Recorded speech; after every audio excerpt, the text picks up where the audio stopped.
오늘 우리 창세기 29장에 있는 말씀을 함께 다 전체적으로 나누려고 하는데요.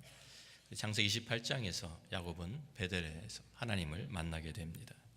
외로움과 두려움과 불확실한 미래에 대한 불안으로 가득 차 있던 야곱에게 하나님이 찾아오셨고 하늘과 땅을 잇는 사닥다리를 보여주셨습니다.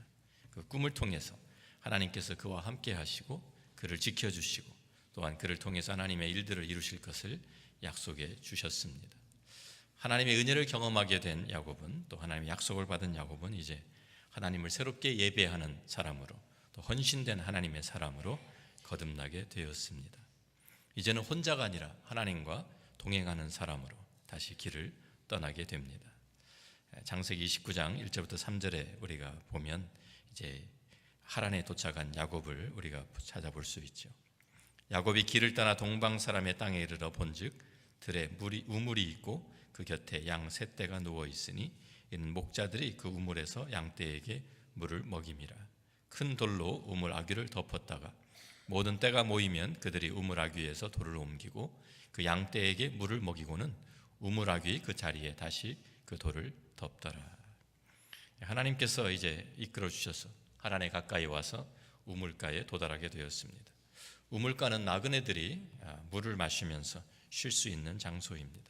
또한 양치는 목자들이 양들에게 물을 먹이는 곳이니까 우물을 보호하기 위해서 우물 아귀에 돌을 덮어 놓았습니다. 그런데 하나님의 그 참 오묘한 섭리를 야곱은 이 우물가에서 경험하게 됩니다. 하나님께서 약속하신 대로 그를 책임져 주시고 또 그와 함께 하신다는 사실을 이 자리에서 확인하게 되는 것이죠.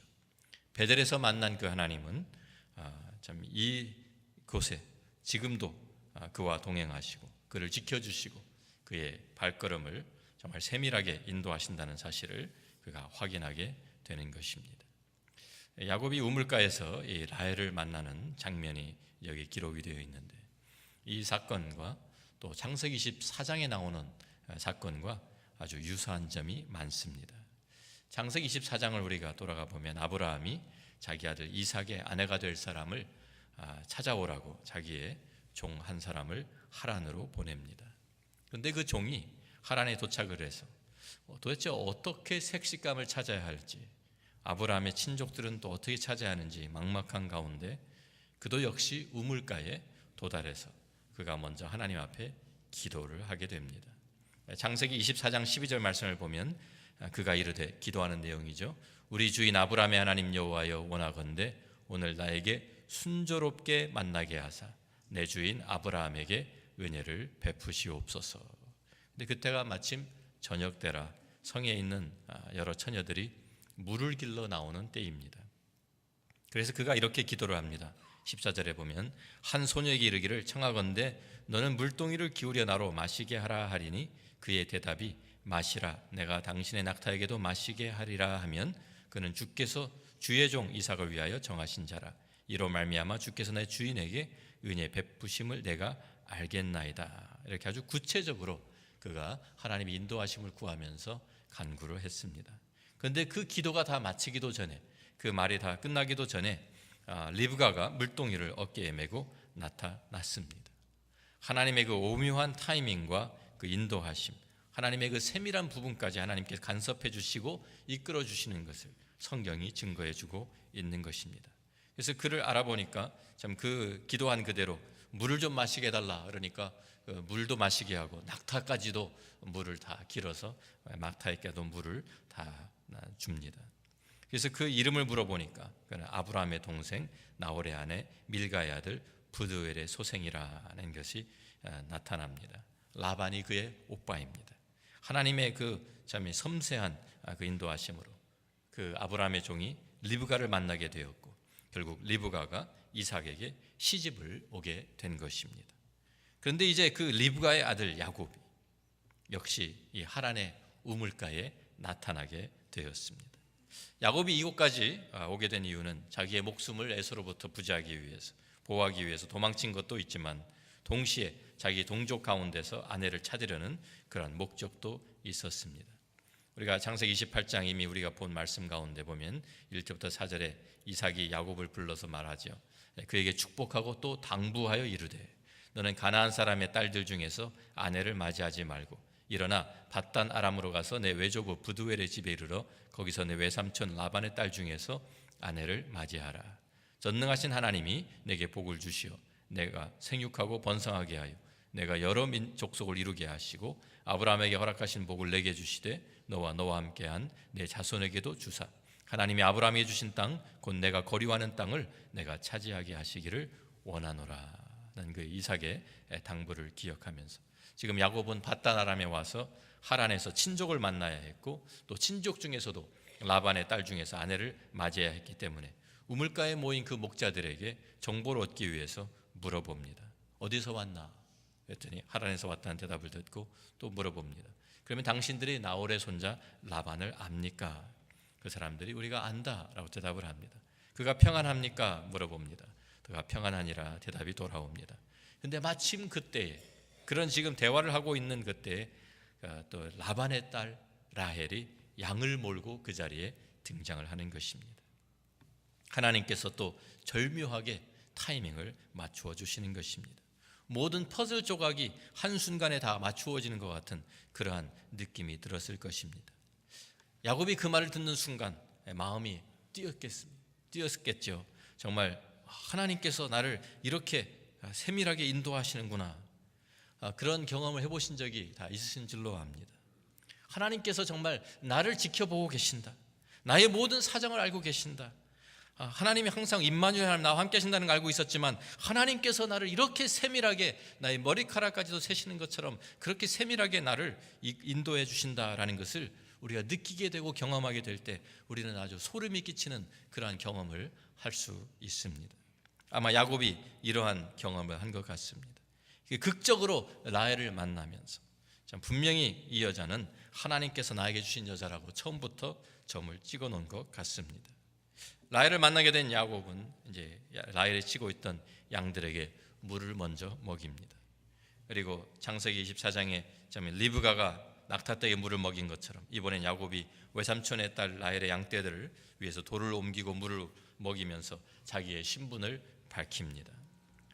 29장 11절부터 우리가 보면 그가 라헬에게 입맞추고 소리내어 울며 그에게 자기가 그의 아버지의 생질이요 리브가의 아들됨을 말하였더니 라헬이 달려가서 그 아버지에게 알림해 라반이 그의 생질 야곱의 소식을 듣고 달려와서 그를 영접하여 안고 입맞추며 자기 집으로 인도하여 드리니 야곱이 자기의 모든 일을 라반에게 말하며 라반이 이르되 너는 참으로 내 혈육이로다 하였더라. 야곱이 한 달을 그와 함께 거주하더니 그랬어요.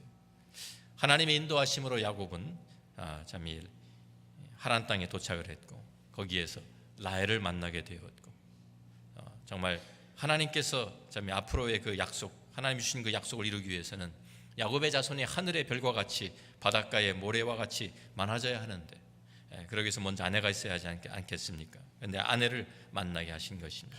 그뿐만 아니라 라반도 만나게 하셨습니다. 하나님의 인도하심 가운데서 라헬을 만나고 또 외삼촌 라반을 만나게 하셨습니다. 라반이 야곱이 어떻게 하란까지 오게 되었는지를 다 그 자초지종을 다 듣고 사는 말이 너는 참으로 내 혈육이로다라고 말을 합니다. 너는 참으로 내 혈육이로다. 이 말은요, 내가 다 얘기를 들어보니까 너는 확실히 내 조카가 맞구나, 내 동생 리브가의 아들이 맞구나 이렇게 확인을 했다는 것이 아닙니다. 너의 아이덴티티가 분명하구나 그런 말이 아니라 너와 나는 통하는 데가 있구나 그 말을 한 것입니다. 다시 말하면 야곱이 속임수를 잘 쓰는 사람이었다고 한다고 하면 라반은 야곱의 머리 위에서 노는 사람이었던 것입니다. 단수가 하나 더 높았던 사람입니다. 라반이 야곱을 한 달 동안 잘 먹여주면서 지켜봅니다. 지켜보니까 일도 잘하고 이렇게 지내는 것보다 거래를 하는 것이 좋겠다 생각이 들어서 이 딸 라헬까지 들로 내보내서 양을 치게 한 것을 보면 아마 일손이 많이 필요했던 모양입니다. 내 품삯을 말하라. 나를 위해서 일을 해주면 내가 내 품삯을 주겠다고 거래를 시작을 합니다. 근데 야곱은 여기에 온 목적이 분명합니다. 아내를 구하는 것이 목적이니까 라헬을 아내로 달라고 요구를 합니다. 여기에 16절 17절 말씀을 보니까 라반에게 두 딸이 있으니 언니의 이름은 레아요 아우의 이름은 라헬이라. 레아는 시력이 약하고 라헬은 곱고 아리따우니. 여기에 시력이 약하다는 말은 눈이 좋지 않았다 그런 말이 아니고요, 얼굴이 별로 예쁘지 않았다 그런 소리입니다. 그렇게 그냥 잘 표현한 거예요. 얼굴이 별로, 그러니까 이 뭐 옛날 사람이나 지금 남자들은 예쁜 여자 좋아하는 건 다 똑같은 것 같아요. 그래서 이 두 딸이 있는데 그 중에서는 그래도 라헬이 훨씬 이쁘니까 라헬을 더 사랑하게 되었다는 것이죠. 18절에 야곱이 라헬을 더 사랑함으로 대답하되 내가 외삼촌의 작은 딸 라헬을 위하여 외삼촌에게 7년을 섬기리이다 그랬습니다. 당시에는 결혼하기 위해서는 신랑이 신부에게 선물을 주어야 합니다. 야곱이 홀혼단신으로 이곳에 왔는데 돈이 있습니까? 땅이 있습니까? 아무것도 가진 것이 없습니다. 빈털터리입니다. 그러니까 자기가 내가 7년 동안 일을 해주니까 그 자기의 7년 품삯 대신에 라헬을 아내로 달라고 거래가 한 것입니다. 7년이라는 기간, 짧은 기간이 아닙니다. 상당한 기간이니까 라반도 손해보는 장사가 아니다. 그래서 라반과 거래가 이루어집니다. 19절에 라반이 이르되 그를 내게 주는 것이 타인에게 주는 것보다 나으니 나와 함께 있으라. 야곱이 라헬을 위하여 7년 동안 라반을 섬겼으나 그를 사랑하는 까닭에 7년을 며칠같이 여겼더라. 사랑에 빠져보신 분들은 다 알죠. 사랑에 빠지면은 뭐 시간 가는 줄 모릅니다. 사실 재미있어서. 그러니까 이 지금 이 야곱이 그런 지금 상태, 사랑에 빠지니까 조금 있으면 라헬이 내 아내가 된다라는 마음에 들떠서 항상 일하면서도 휘파람이 나오고 콧노래가 나오는 거예요.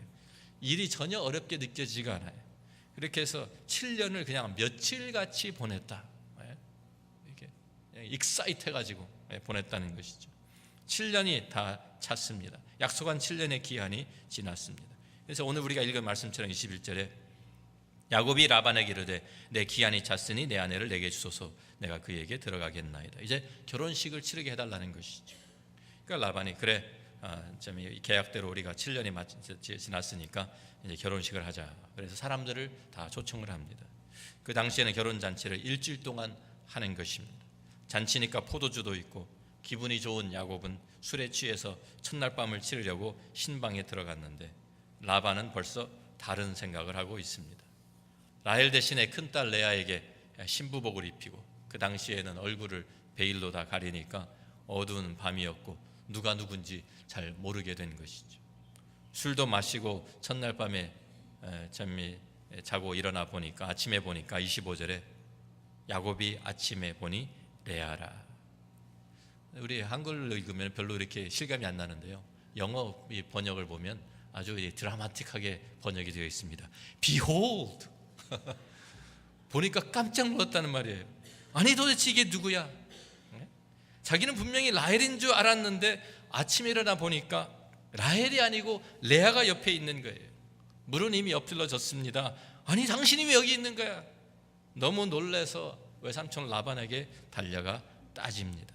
어떻게 이럴 수가 있습니까? 계약 위반입니다. 내가 라헬을 위해서 7년을 섬겼지 레아를 위해 섬긴 것이 아닌데 외삼촌 어떻게 나에게 이럴 수가 있습니까? 어떻게 이렇게 감쪽같이 나를 속입니까? 따지는 내용이 나오죠. 하나님께서는 하나님의 사람을 사용하실 때 그냥 불러서 쓰시는 법이 없습니다. 하나님께서는 항상 그 사람을 훈련을 시키시고 다듬으셔서 그리고 빚으셔서 하나님으로 사람으로 사용하십니다. 하나님의 사람은 그렇기 때문에 반드시 하나님의 손에 들려서 하나님께서 주시는 그 훈련을 거쳐야만 합니다. 이것을 우리는 성화의 과정이다라고 말합니다. 아브라함도 생각해 보십시오. 아브라함이 하나님의 부르심 받았을 때 75세였습니다. 내가 너로 큰 민족이 되게 하겠다, 너로 복의 근원이 되게 하겠다 약속을 해주셨는데 그로부터 자그마치 25년이나 기다려서 이삭이 태어났습니다. 믿음의 훈련, 절대적으로 하나님을 신뢰하는 훈련을 먼저 시키신 것입니다. 그동안에 아브라함이 실패도 합니다.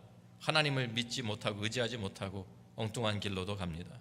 아브라함이 그 과정을 거치면서 그 과정을 거치게 하시면서 하나님께서는 아브라함을 믿음의 조상으로 다듬어서 세우신 것입니다. 하나님께서 모세를 사용하실 때도 마찬가지였습니다. 40년 동안 바로의 딸의 아들로 하나님께서 그냥 이 물에 나일강에 버려진 그 아이를 이 바로의 딸 공주가 건지게 하시고 그 40년 동안 바로의 딸의 아들로 왕궁에서 자라게 하셨죠.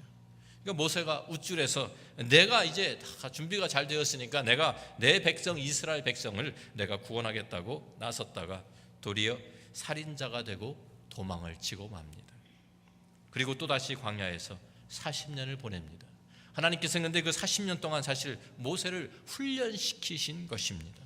왜냐하면 앞으로 이스라엘을 이끌고 애굽에서 나와서 가나안 땅으로 가면서 그 지도자로 섬기기 위해서 미리 광야 생활을 미리 거치게 하신 것입니다. 그때까지만 해도 모세는 모르고 있었죠. 내가 왜 여기 광야에 와서 이렇게 살아야 되는가? 그런데 하나님께서는 이미 계획을 세워 놓으셨고 그 계획을 따라서 모세를 40년 동안 광야에서 살게 하신 것입니다. 훈련시키신 것입니다. 광야에서 훈련을 왜 거쳐야 됩니까? 앞으로 이스라엘 백성들을 250만 명이 되는 그 많은 이스라엘 백성들을 이끌고 이 광야를 40년 동안 살아가야 하기 때문에 광야 생활을 미리 경험하게 하신 거예요. 광야의 훈련을 마친 후에야 하나님께서 모세를 부르셔서 그때 바로에게 보내십니다. 요셉도 하나님께서 그를 들어 사용하시기 전에는 먼저 혹독한 훈련을 거치게 하십니다. 그 전까지는 집에서 아버지의 사랑을 독차지하던 채색 옷을 입고 귀하게 자라던 그런 아들이었습니다. 그런 요셉을 하나님께서 하루아침에 구렁텅이로 몰아넣으십니다. 형제들에게 배반을 당하게 하시고 그래서 종으로 팔려갑니다. 참 먼 나라에 종으로 팔려가서 사는 것도 모자라서 그곳에서 또 억울한 누명을 쓰고 감옥에 갇힙니다. 영문도 모른 채 13년을 종으로 또 감옥에서 훈련을 받은 것입니다. 그런데 훈련이 다 마치니까 하나님께서 그를 들어서 사용하시는데 하루아침에 감옥에서 애굽의 총리로 하나님께서 들어 올리시고 세우시고 사용하시는 것입니다. 하나님께서는 이와 같이 반드시 하나님의 사람을 하나님의 손으로 참 훈련시켜서 다듬어지고 깨어졌다가 다시 세워지고 하나님이 원하시는 모습으로 하나님이 빚어가시는 것입니다. 우리를 빚어가시는데 하나님께서는 다른 사람을 통해서 우리를 훈련시키실 때도 있고요. 어떠한 때는 우리의 환경을 통해서 우리를 훈련시키실 때도 있고 우리가 고난을 통해서 훈련을 받게도 하시는 것입니다. 우리가 히브리서 12장 5절부터 8절을 보면 하나님의 자녀들은 분명히 훈련이 있다고 우리에게 가르쳐 줍니다. 또 아들들에게 권하시는 것 같이 너에게 권면하신 말씀도 잊었도다. 일러스되 내 아들아 주의 징계하심을 경히 여기지 말며 그에게 꾸지람을 받을 때에 낙심하지 말라. 주께서 그 사랑하시는 자를 징계하시고 그가 받아들이시는 아들마다 채찍질하심이라 하였으니 너희가 참음은 징계를 받기 위함이라. 하나님이 아들과 같이 너희를 대우하시나니 어찌 아버지가 징계하지 않는 아들이 있으리요. 징계는 다 받는 것이거늘 너희에게 없으면 사생자여 친아들이 아니니라. 우리가 진정한 하나님의 자녀라고 한다고 하면 하나님께서 또한 우리들을 반드시 하나님의 사람으로 하나님의 자녀로 훈련시키시는 것입니다. 우리에게 아무런 고난도 없고 어려움도 없고 장애물도 없었다고 하면 우리는 하나님의 사람으로 빚어질 수가 없었을 것입니다. 그런데 우리 각 사람이 다 다르기 때문에 우리에게 꼭 필요한 훈련이 있습니다. 우리 하나님께서는 우리 한 사람 한 사람을 하나님께서 그 맞춤, 우리를 가장 잘 아시는 하나님께서 우리에게 그 맞춤 훈련을 허락하시는 것입니다. 우리가 하나님 앞에 새롭게 변화되기 위해서 하나님은 우리를 다듬을 도구들을 우리 사용하시고 하시는데 그 도구로 사람도 보내실 때가 있고 환경도 조성해 가시고 고난도 주시는 줄 믿으시기 바랍니다. 그렇기 때문에 이것은 사실은 축복입니다. 우리가 시편 119편 71절에 보면 시편 기자가 이렇게 고백하는 말씀이 있습니다. 다 같이 한번 읽습니다. 고난당한 것이 내게 유익이라 이로 말미암아 내가 주의 율례를 배우게 되었나이다. 고난당한 것이 내게 유익입니다. 고난당한 것이 도리어 내게 복입니다 라고 그가 고백하고 있는 것입니다. 고난도 유익입니다. 사도 바울도 그래서 죽는 것도 유익하다고 하는 그 이유가 있는 것입니다. 하나님께서 하나님의 손으로 지금 그를 빚어가시는 중입니다. 하나님의 사람으로 예수 그리스도의 형상을 닮아가게 하기 위해서 특별히 우리 안에 있는 연약한 부분들, 아직도 해결되지 않은 그러한 부분들, 죄악된 부분들을 우리 안에서 다루고 계시는 것입니다. 야곱을 우리가 본다고 하면 야곱은 어떤 맞춤 훈련을 받았습니까? 야곱은 속임수에 능한 사람이었습니다. 태어나서부터 그때까지 자기의 꾀를 내서 속임수로 참 여태까지 살아왔습니다. 근데 하나님께서는 그 야곱을 다루시기 위해서 하나님께서 그에게 참 보내주신 사람이 있었는데 그가 바로 라반입니다. 하나님의 은혜로 그는 라헬만 만난 것이 아닙니다. 역시 같은 하나님의 은혜로 그는 라반도 만나게 된 것입니다. 그 안에 있는 그 속임수를 하나님께서 속임수를 사용하는 그 야곱을 고치시기 위해서 하나님께서 라반을 보내신 것이에요. 더 강한 사람인 라반을 통해서 하나님께서는 야곱 안에 있는 여러 가지 문제들을 다루시는 것을 우리에게 보여주고 있는 것입니다. 갈라디아서 6장 7절 말씀, 우리가 잘 아는 말씀이죠. 같이 한번 읽습니다. 스스로 속이지 말라. 하나님은 업신여김을 받지 아니하시나니 사람이 무엇으로 심든지 그대로 거두리라. 그래서 이어서 우리 그 말씀에는 성령으로 심는 자는 영생을 거두고 육체로 심는 자는 썩어질 것을 거둔다고 성경이 우리에게 증거합니다. 사람이 무엇으로 심든지 그대로 거둔다는 이 하나님의 법칙을 지금 하나님께서는 야곱에게 가르치고 계시는 것입니다. 계속해서 속임수만 쓰면서 살다가 보면 너는 결국 망하게 되어 있다. 그렇기 때문에 이것을 고쳐야 하기 때문에 야곱을 깨닫게 하시기 위해서 라반을 보내신 것입니다. 이런 것과 같습니다. 오늘이 우리 어머니 날이고요. 어버이 주일인데 많은 사람들이 어릴 때는 부모님 속을 꽤나 썩이면서 살죠. 자랄 때. 그런데 그때는 자기가 어머니의 마음을 얼마나 아프게 했는지, 부모님 속을 얼마나 썩였는지 우리가 잘 모릅니다. 그런데 나중에 자기도 결혼해서 애들 낳아보면 어떤 애들이 나옵니까? 말 잘 듣는 애들이 나옵니까? 아닙니다. 자기하고 똑같은 애들이 나옵니다. 자기 똑같이 말 안 듣는 아들, 똑같이 속 썩이는 딸이 나오는 것입니다. 그래서 자기가 부모에게 했던 그대로 아이들이 자기에게 똑같이 하는 거예요. 그때가 되어야 부모의 심정을 깨닫게 됩니다. 우리 어머니도 이렇게 속이 썩으셨겠구나. 우리 어머니 마음, 우리 아버지 마음이 이렇게 아프셨겠구나. 그때야 깨닫게 되는 거예요. 그 과정을 통해서 이제 성숙해지고 다듬어지는 것이죠. 그렇지 않습니까? 이 아들 죽일 수도 없고 내쫓을 수도 없고 그냥 마냥 당하면서 참 부모님의 우리 부모님도 이러셨겠구나. 그렇게 배우는 것이죠. 그런 것입니다. 라반에게 속임을 당해 보니까 야곱이 자기가 여태까지 살아온 그 방법이 자기가 한 일이 얼마나 엄청난 일을 한 것인지 깨닫게 되는 것입니다. 자기가 한 일이 얼마나 에서에게 아픔을 주었겠는지 그가 이제야 느끼게 되는 것입니다. 야곱이 라반에게 따지러 갔습니다. 어떻게 나에게 이렇게 할 수가 있습니까? 외삼촌이 나를 어떻게 이렇게 속일 수가 있습니까? 그러니까 26절 말씀에 라반이 대답을 하는데 아주 의미 있는 말을 합니다.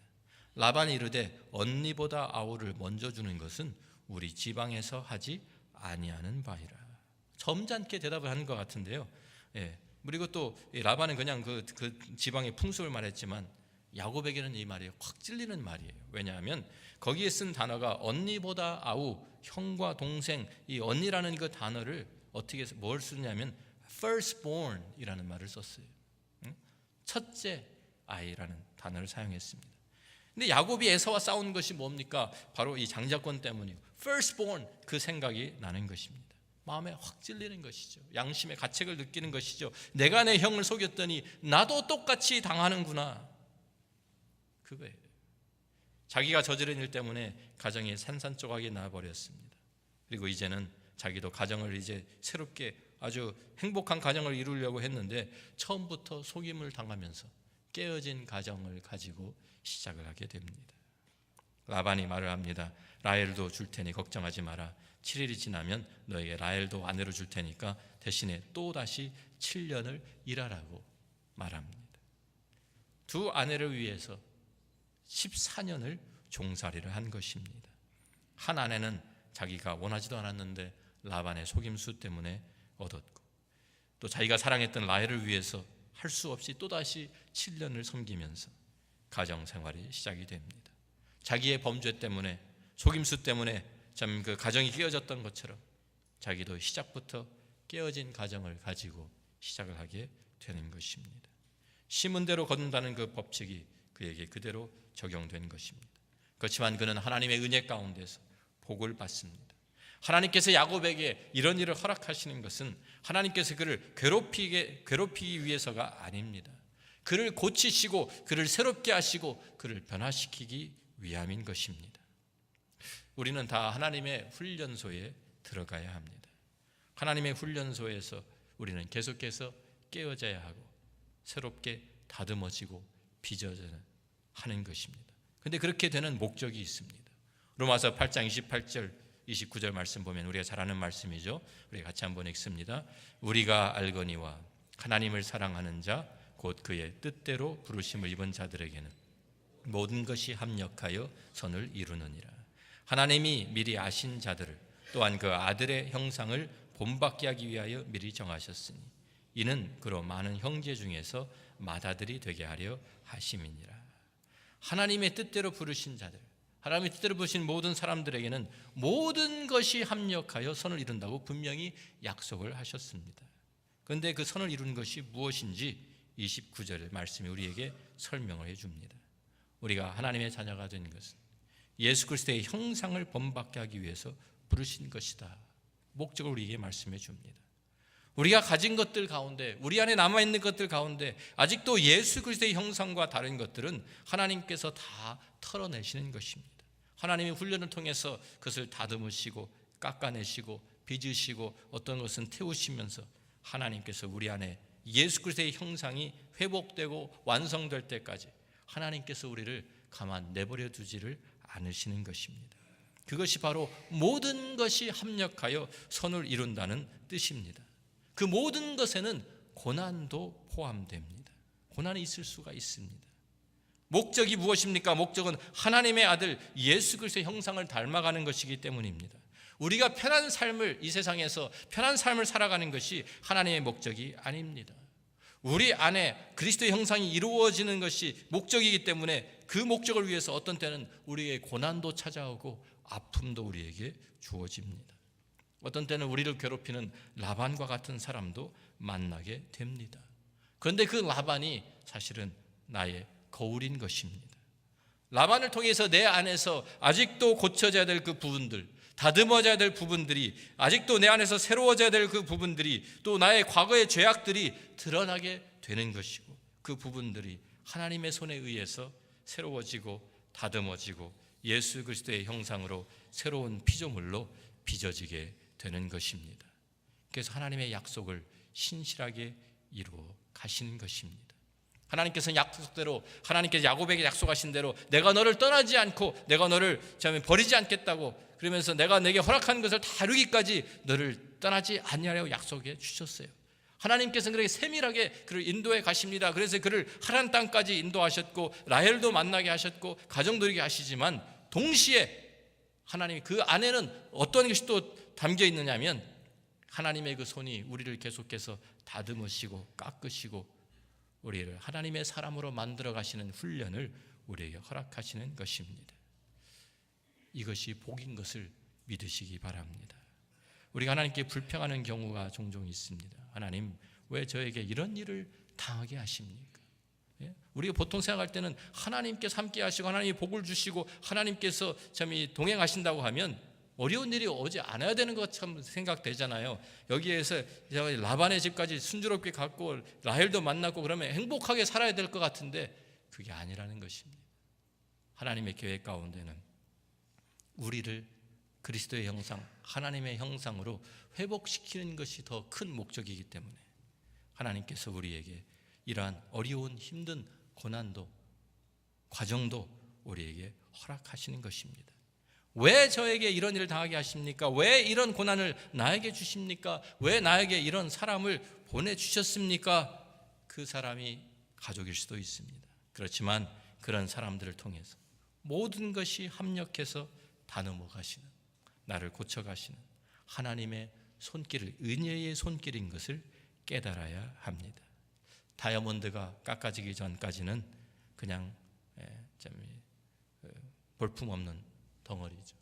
근데 그것이 깎아지면서 날카로운 연장에 깎이고 다듬어지면서 빛을 반사하고 빛을 발하게 되는 것처럼 하나님께서 우리를 다듬어 가시는 그 손길이 힘들고 고통스럽고 아픈 그런 과정이지만 그 과정 가운데 우리를 온전하게 하나님의 형상, 그리스도의 형상으로 우리를 회복시키시는 하나님의 축복의 손길인 것을 기억하시기를 바랍니다. 시편 기자의 고백과 같이 고난을 당하는 것도 내게 유익입니다. 이것이 나의 복입니다. 라고 고백할 수 있는 저와 여러분이 되기를 주의 이름으로 축원합니다. 기도하겠습니다.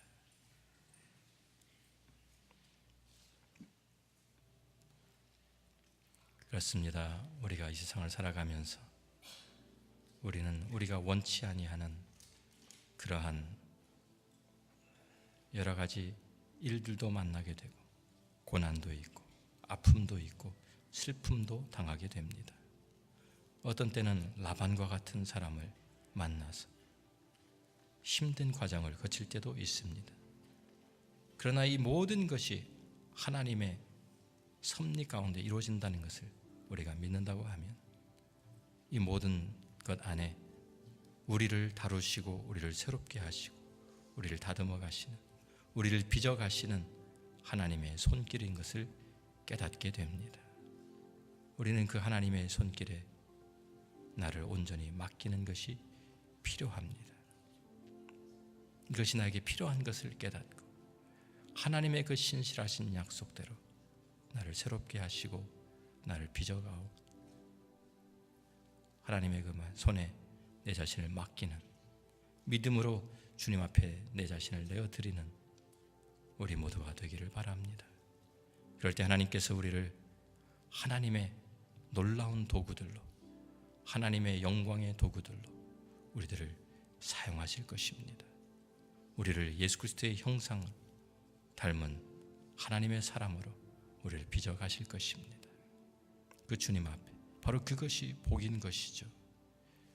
우리가 이 세상에 그냥 편안하게 큰일 당하지 않고 사는 것이 아니라 힘들고 어려운 고난이 있어도 내 안에 그리스도의 형상이 이루어지고 나를 통해서 하나님의 뜻이 이루어질 수 있도록 내 자신을 내어드리는 우리들이 되기를 간절히 소원합니다. 아버지 하나님 감사합니다. 오늘 야곱의 일생을 우리가 함께 더듬어 보면서 야곱을 빚어가시고 새롭게 하시는 하나님의 손길을 발견합니다. 하나님, 우리 안에도 우리의 삶 가운데서도 하나님의 손길이 있는 줄로 믿습니다. 어떨 때는 그것이 어려운 고난을 통해서 우리를 다듬어 가시는 힘든 과정일 수도 있는 것을 압니다. 그렇지만 시편 기자의 고백과 같이 고난을 당하는 것이 내게 유익입니다. 이것이 나에게 복입니다. 내가 주님을 닮아갈 수 있는 이러한 과정을 하나님 감사합니다. 내가 사생아가 아니라 하나님의 자녀인 것을 감사합니다. 나를 다루시는 하나님의 손길을 거부하지 않고 그 손길에 내가 온전히 빚어져 가는 아름다운 하나님의 사람들이 될 수 있도록 도와주옵소서. 예수님 귀하신 이름으로 기도합니다.